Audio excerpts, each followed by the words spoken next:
आपको याद होगा जब मैं जेल में था और अपनी एक कोर्ट की तारीख पे आया था तो मैंने एक बयान दिया था, जबकि मैं पुलिस के घेरे में था, मुझे रोका गया था कुछ भी बोलने से। बावजूद इसके मैंने एक बयान दिया था कि अरविंद केजरीवाल के खिलाफ गहरी साजिश और षड्यंत्र चल रहा है। उस समय कई बार मेरे बयान पे लोगों ने आपत्ति की थी कि ये कैसे ये बात कह रहे हैं, लेकिन मैं जानता हूं भारतीय जनता पार्टी की जो कार्य पद्धति है, बीजेपी के नेता जिस तरह से काम करते हैं, वो किसी की जान लेने की हद तक उतर जाते हैं और किसी की भी जान लेने की हद तक अपने षड्यंत्र और साजिश को रचते हैं। और अब जो कार्रवाई लगातार अरविंद केजरीवाल के खिलाफ चल रही है, मैं पूरी जिम्मेदारी और चिंता के साथ ये बात कहना चाहता हूं, अरविंद केजरीवाल के परिवार की चिंता के साथ ये बात कहना चाहता हूं, आम आदमी पार्टी के एक कार्यकर्ता की चिंता के साथ ये बात कहना चाहता हूं, और दिल्ली के 2 करोड़ लोगों की चिंता के साथ ये बात कहना चाहता हूं कि अरविंद केजरीवाल के खिलाफ गहरी साजिश रची जा रही है और उनके साथ किसी भी तरह का हादसा जेल के अंदर हो सकता है। किसी भी तरह का जेल के अंदर हादसा हो सकता है, क्योंकि एक निर्वाचित 3 बार के निर्वाचित मुख्यमंत्री के साथ जिस तरह से आतंकियों जैसा व्यवहार किया जा रहा है, आतंकवादियों जैसा व्यवहार किया जा रहा है, वो आप सब खुलेआम देख रहे हैं। उनकी पत्नी को उनसे आतंकवादियों की तरह मुलाकात कराई जाती है। पंजाब सूबे के एक मुख्यमंत्री को उनसे आतंकवादियों की तरह मुलाकात कराई जाती है। और तो और अरविंद केजरीवाल के मामले में ईडी के अधिकारी हो, एलजी के ऑफिस के अधिकारी हो या जेल प्रशासन के अधिकारी हो, ये मिलकर उनके बारे में रोज षड्यंत्रपूर्ण खबरें मीडिया में देते हैं। फिर से मैं दोहरा रहा हूं, षड्यंत्रपूर्ण साजिशन, गहरी साजिश के तहत जेल के प्रशासन, एलजी ऑफिस के अधिकारी और ईडी के अधिकारी मिलकर मीडिया में बाहर भ्रामक और झूठी खबरें फैलाते हैं। जेल के नियमों के मुताबिक किसी भी कैदी के बारे में उसके स्वास्थ्य से संबंधित, उसके खान पान से संबंधित किसी प्रकार की कोई जानकारी आप सार्वजनिक नहीं कर सकते। मैं पूछना चाहता हूं, ईडी ने कल किस अधिकार से अरविंद केजरीवाल के झूठे डाइट चार्ट को मीडिया में प्रचारित करवाया? इसके पीछे की क्या साजिश है? क्या आप किसी बहाने से जहर देने की साजिश कर रहे हैं? किसी बहाने से मारने की साजिश कर रहे हैं? क्या करना चाहते हैं क्या आप? क्योंकि जो कल आपने प्रचारित किया वो सरासर झूठ था, बेबुनियाद था। मैं पढ़ के बताता हूं। पहली बात तो यह कि अरविंद केजरीवाल जी शुगर के मरीज हैं, डायबिटिक हैं, आज से नहीं 30 साल से इंसुलिन लेते हैं। मीडिया के बड़े बड़े पत्रकार, रिपोर्टर जो भी उनसे थोड़ी सी उनके बारे में जानकारी रखते होंगे, वो सब ये जानते हैं कि अरविंद केजरीवाल इंसुलिन लेते हैं।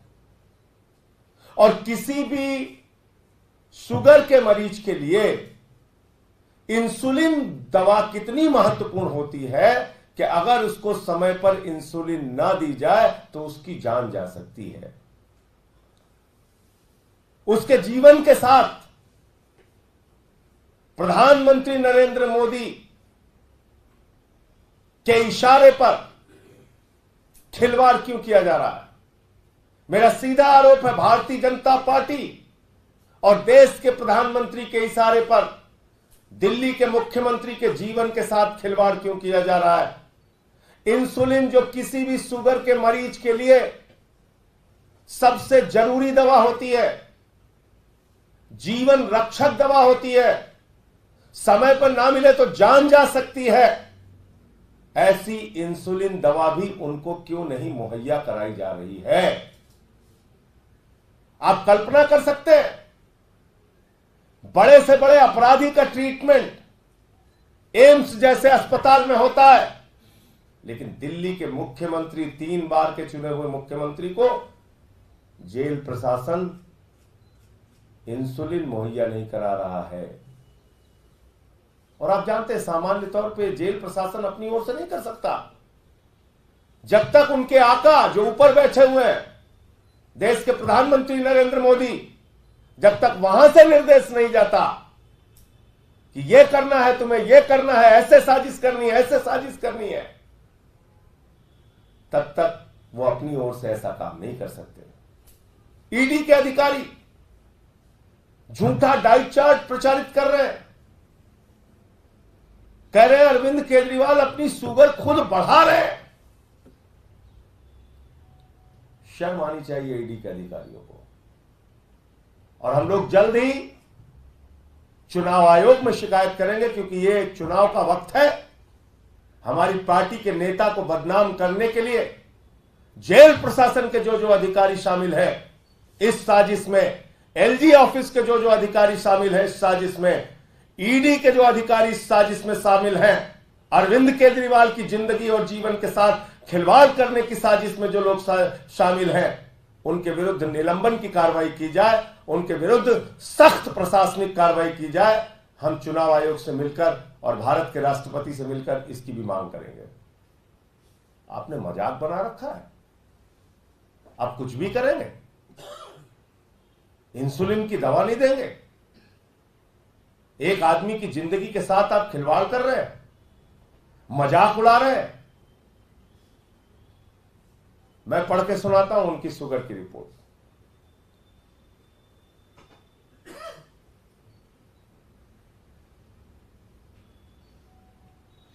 12 अप्रैल को उनकी शुगर थी 320, 13 को उनकी शुगर थी 270,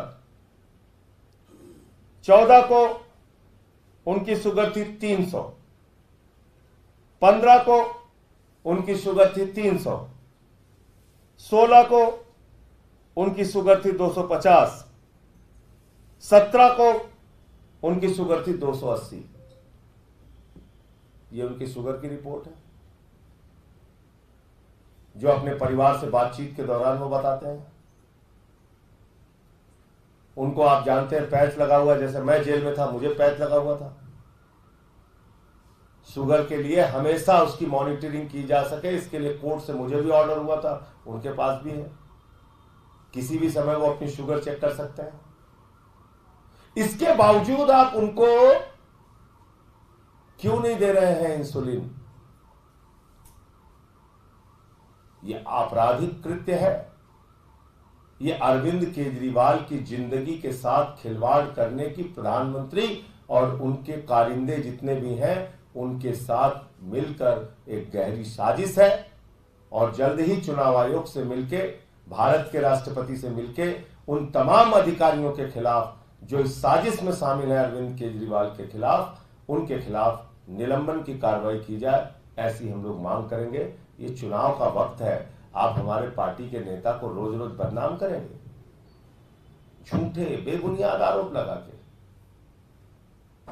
मैं तो 6 महीने जेल में रह के आया हूं। मैं बता सकता हूं किसी की निजी जानकारी आप सार्वजनिक कर रहे हैं, वो भी झूठी जानकारी, झूठी जानकारी। और ईडी तो मतलब 10 कदम आगे बढ़ गई है। जिस मामले में न्यायालय में मामला विचाराधीन है, जिस याचिका पे, जिस एप्लीकेशन पे न्यायालय का फैसला नहीं आया, उसको ईडी सार्वजनिक कर रही है। तो मैं फिर दोहरा रहा हूं, मोदी सरकार के इशारे पर अरविंद केजरीवाल की जिंदगी के साथ खिलवाड़ करने की गहरी साजिश रची जा रही है।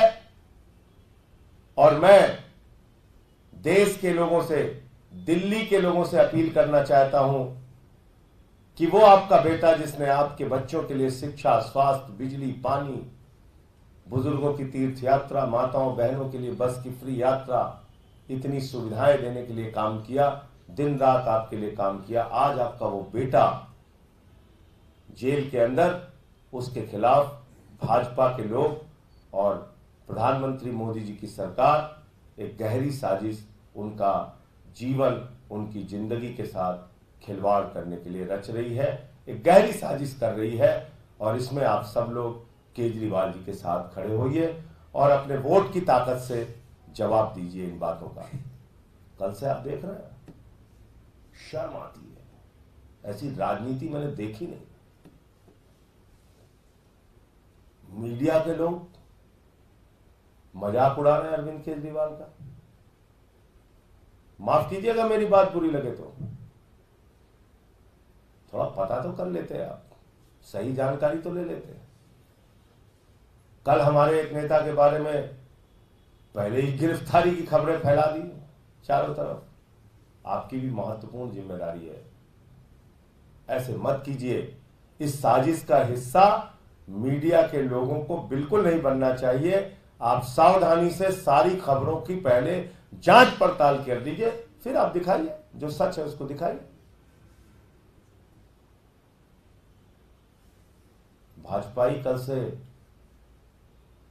ड्रामेबाजी कर रहे हैं, मजाक उड़ा रहे हैं अरविंद केजरीवाल की बीमारी का। शर्म नहीं आती तुम्हें?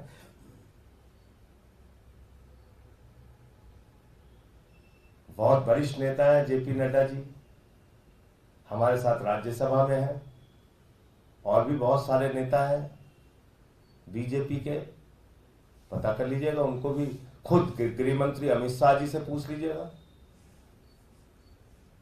वो भी डायबिटिक है, शुगर के मरीज है, पूछ लीजिएगा क्या हालत होती है।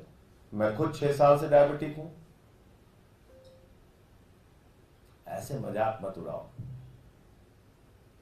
पूरा देश आप लोगों को देख रहा है, क्षमा नहीं करेगा आपको। ऐसे मजाक मत उड़ाइए।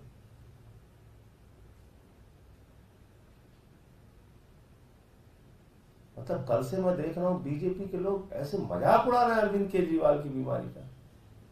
कोई कुछ बोले जा रहा है, कोई कुछ बोले जा रहा है, कोई कुछ बोले जा रहा है। क्या है ये?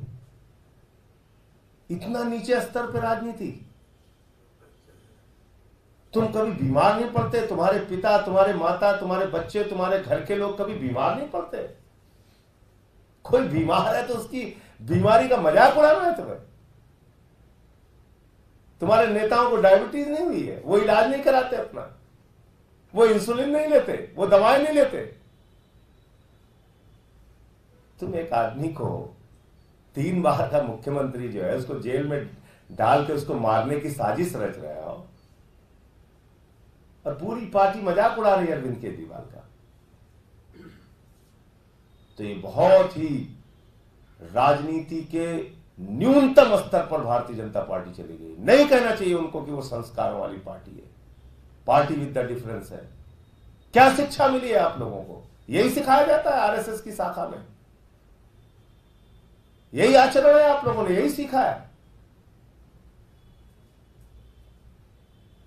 कि किसी आदमी का परिवार दुखी हो, लोग दुखी हो, उसकी बीमारी का आप मजाक उड़ाए। यही सीख के आते हो आरएसएस की शाखा से। इतनी नफरत, तुम देश का कल्याण करोगे?